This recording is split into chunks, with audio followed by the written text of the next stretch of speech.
வணக்கம் அன்பான உறவுகளே. இன்றைக்கி சோயா மீட்டும் கத்தரிக்காயும் போட்டு ஒரு குழம்பு ஒன்று வைக்க போகிறோம். அது எப்படி வைக்கிறதுன்றதை பார்ப்போம் வாங்குவோம்.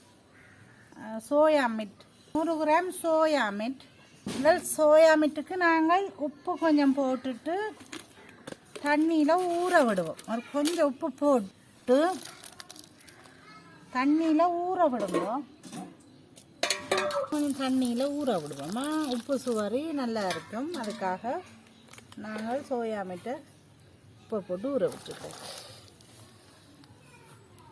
கத்தரிக்காய் நாங்கள் சின்ன சின்ன துண்டுகளாக வெட்டி உப்பு போட்டு ஊற வச்சுக்கிட. சின்ன வெங்காயம் 50 கிராம் வெட்டி வச்சுருக்கிறோம். தக்காளி பழம் 2 வெட்டி வச்சுருக்கிறோம். உள்ளி ஒரு பூடு இடித்து வச்சுருக்கிறோம். உப்பு கொஞ்சம் எடுத்து வச்சுக்கிறோம். தேவையான அளவு கறிவேப்பிலை கொஞ்சம் எடுத்து வச்சிருக்கிறோம். பெருஞ்சீரகம் கொஞ்சம் எடுத்து வச்சிருக்கிறோம். புளி எடுத்து வச்சிருக்கிறோம். புளிக்கு கொஞ்சம் தண்ணியை விட்டு ஊற விடுவோமா. நல்லெண்ணெய் எடுத்து வச்சுக்கிறோம். தேவையான அளவு வெங்காயம் வதக்கிறதுக்கு நல்லெண்ணெயை விட்டு வதக்குவோம். இடித்த தூள் வச்சிருக்கிறோம். தூளையும் தேவையான அளவு போடுவோம். சோயா மீட்டும் கத்தரிக்காயும் தண்ணியில் பச்சை தண்ணியில் தான் கறி வைக்க போகிறோம். எப்படி வைக்கிறதுன்றதை பார்ப்போம். இதில் சட்டியை வைப்போமா. சட்டி காயட்டும்.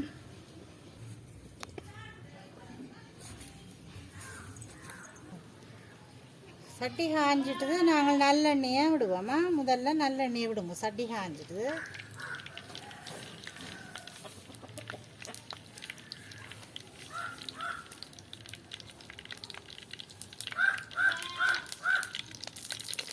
எண்ணெய் கொதிச்சு வர நாங்கள் இந்த வெங்காயத்தை போடுவோம். பட்டிங்க சின்ன வெங்காயத்தை போட்டு வதக்குவோமா.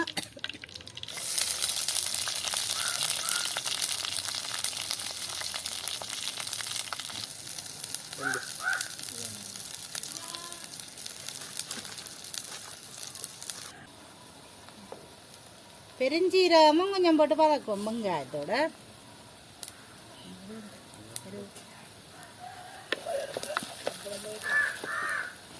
அதோட கருவேப்பிலையும் போட்டு வதக்குவோமா. இந்த இடித்த உள்ளியையும் போட்டு வதக்குவோம்.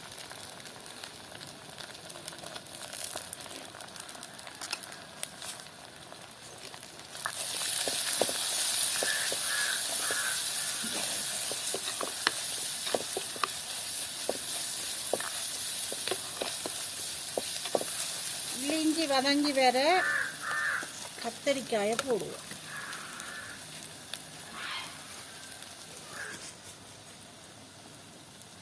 வெட்டி வச்ச கத்தரிக்காயையும் போட்டு வதக்குங்க.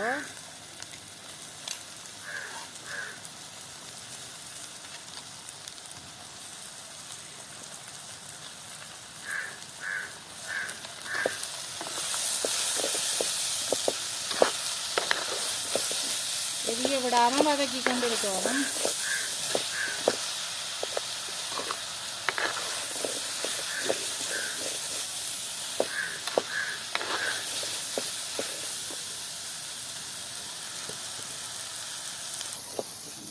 கத்தரிக்காய் வதங்க போடுனாங்க பாருங்க. கத்தரிக்காய் எப்படி வதங்குதுன்னு சொல்லி நல்லா இருக்க தேவையில்லை. நீங்கள் கொஞ்சமாக இறுக்கி கொண்டு கத்தரிக்காய் எப்படி வர்ற பருவத்தில் நாங்கள் சோயா மீட்டை போடுவோம். உப்புல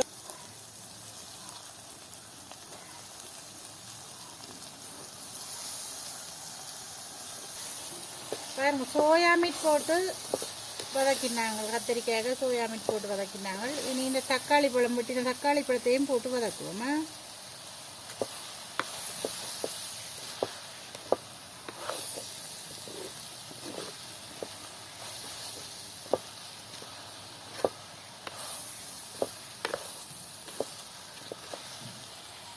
உப்புல தானே சோயா மீட்டும் கத்தரிக்காயும் ஊற வச்சு நாங்கள். அதுக்காக கணக்க உப்பு போட வேண்டாம். ஒரு கொஞ்சம் உப்பு போடுவோமா. கணக்க போடாதீங்க, ஒரு கொஞ்சம் போடுங்க. போட்டுட்டு தண்ணியை விடுவோம். தண்ணியில் தான் காய்ச்ச போகிறோம்னா அந்த தண்ணியை விடுவோமா. தண்ணியை விட்டு அப்படியே தூளையும் போடுவோம். தூள் கணக்க தேவையில்லை. இதால் ஒரு 2 கரண்டி தூள் போடுவோம்மா. மரக்கறிக்கு கணக்கத்தூள் தேவையில்லை.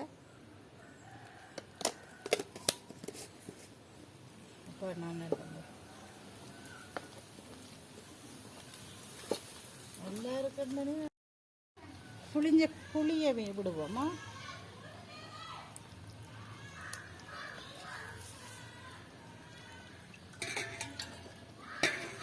புளி விட்ட நாங்கள் மூடி விடுவோமா.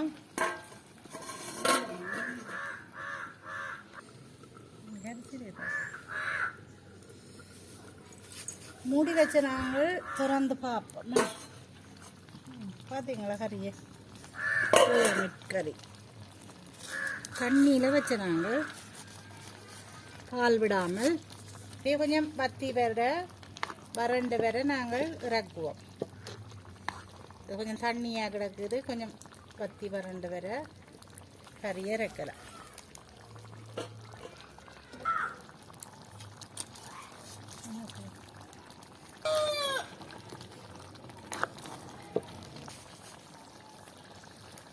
பார்த்தீங்களா, சோயா மீட் கறி ரெடி ஆகிட்டுது. இப்படித்தான் வத்த விட்டு தளதளண்டு இருக்குது. இப்படி நீங்களும் இதே மாதிரி வச்சு பாருங்க. நல்லா வத்தி வந்துடுது. நீ மண் சட்டி தானே இறக்கி வைக்க நல்லா ருசிடும். நீங்களும் இதே மாதிரி சமைச்சு பாருங்க. சோயா மீட் கறி ரெடி ஆகிட்டுது பாருங்க. சோயா மீட் கறி பிடிச்சிருந்தா லைக் பண்ணுங்க, ஷேர் பண்ணுங்க, கமெண்ட் பண்ணுங்க, சப்ஸ்கிரைப் பண்ணுங்க, கூடவே பெல் பட்டனை அமர்த்தி விடுங்க. அப்போ தான் நாங்கள் செய்கிற வீடியோ உங்களுக்கு வந்து சேரும். நன்றி.